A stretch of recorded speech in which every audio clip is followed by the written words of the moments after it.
Finally, an example I like to bring up often, and so some at some university, imagine administrator is looking at GPA and wants the GPA of all the students to be very good. So tries to collect data that may be associated with that. And one of the things they look at is the email use. So how many email messages say per day is a student sending out, and they look at this data, and it becomes very clear that there's an association between your GPA and your email use. And in fact, it's very clear that the more email a student sends out, the lower his or her GPA is. So it's pretty clear, right? The email is causing the problem, right? And so what we need to do is ban on-campus email use. We can't control the students off campus, but on campus, just shut it down. Nobody can use email on campus. That will lower the emails that they send out, and that will help raise their GPA. And of course, and I hope this sounds ridiculous to you, but by the way, some people jump to such conclusions. But of course, what they're assuming is that there's a causal effect, right? The more email you get, that causes your GPA to go down for whatever reason, right? And thinking about this, is there the third variable, a lurking variable that might go along with this? Something that would explain both the reason you're sending more emails and why your GPA is lower. And it doesn't take very long to think, yeah, how about what about the students with family problems that are sort of going through some difficult times, right? What's going to happen if they have family problems? Well, they're probably going to be sending out more emails trying to communicate with the people they're having problems with, right? Trying to get it all resolved. They're going to be sending out a lot of email, and at the same time, the stress of that family problem is going to lower their GPA just because of the stress. So it's not the email that's causing the GPA; it's the family problems that are causing both the more email and lower GPA. So there could be a lurking variable. There also might be, we might say, taking that away for a minute, there might also be another explanation that doesn't even involve a third variable. We might have actually gotten the arrow wrong. That is, the low GPA is what's causing students to send more emails. Their grades are down. They decide that they need to step it up, and so they start communicating with their professors more, right? I will say, as a professor, I get a lot more email from my students that are struggling than I do from the students that are doing well. No surprise. So maybe that's the real reason these two are associated. So that the arrow was of causation is there, but it's just in the opposite direction. Do we know that for a fact? No, that's just the hypothesis, but it does make sure that we're skeptical of the administration's thought that, well, what the solution to get better GPAs, we need to ban email.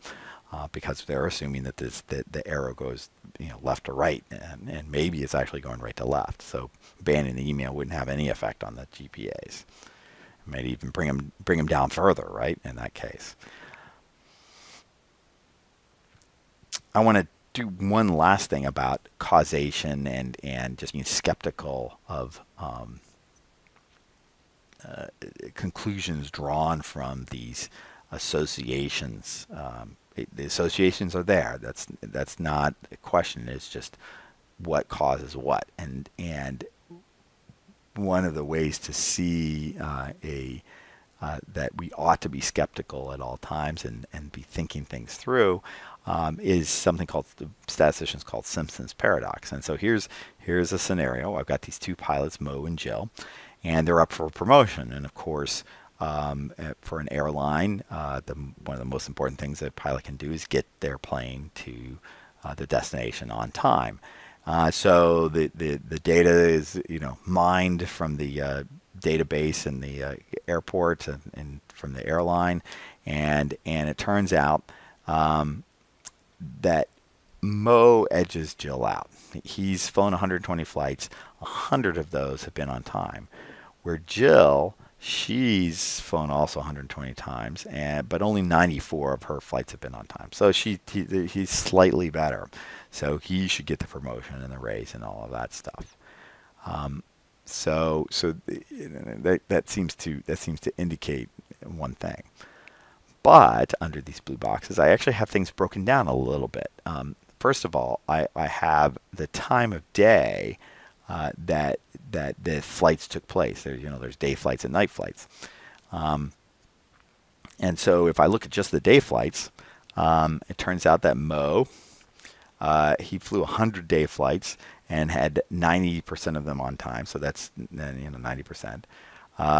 Whereas Jill, she flew 20 flights and 19 of those, or 95% of those, were on time.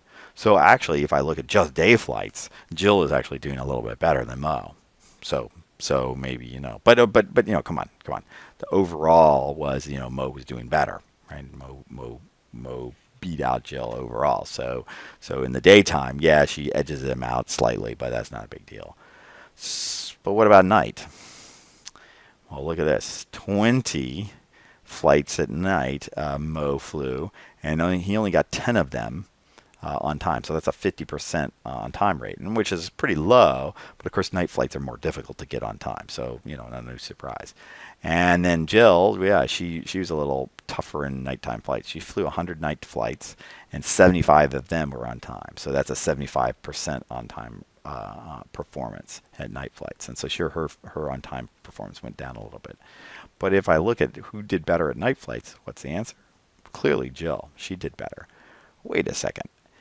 Jill does better at day. Jill does better at night.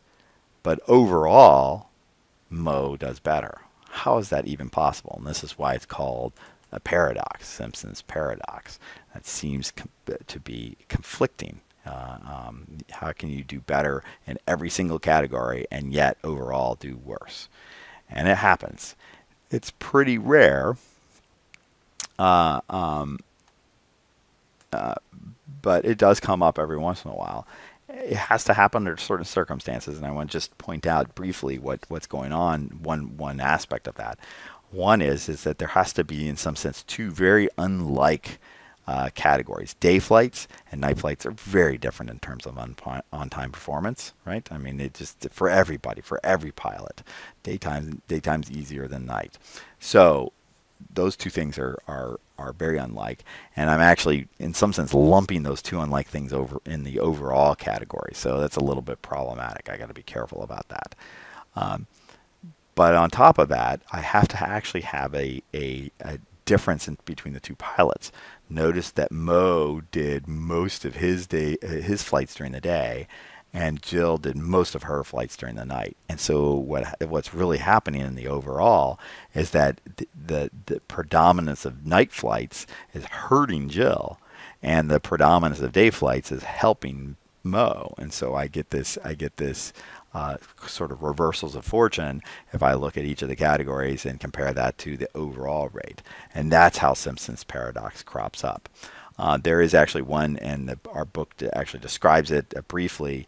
I encourage you, if you're interested in this kind of stuff, to look up this case. It's quite a famous case where the University of California at Berkeley was being sued for gender discrimination. That is, they in their graduate programs, the acceptance rates for women was lower than the acceptance rates for men by a significant margin. By a significant margin. So, okay, well, then they don't like women there, and so they're rejecting women left and right, and they let the men all in. However, and this actually didn't come out until I went to trial. It turned out that if you broke down the acceptance rates by program, so you'd look at the engineering graduate programs and the law graduate programs and the medicine graduate programs. If you broke it down by each of those categories, women were actually being admitted at a higher rate in every single one, or most of those categories. I think there was one that was they were about the same.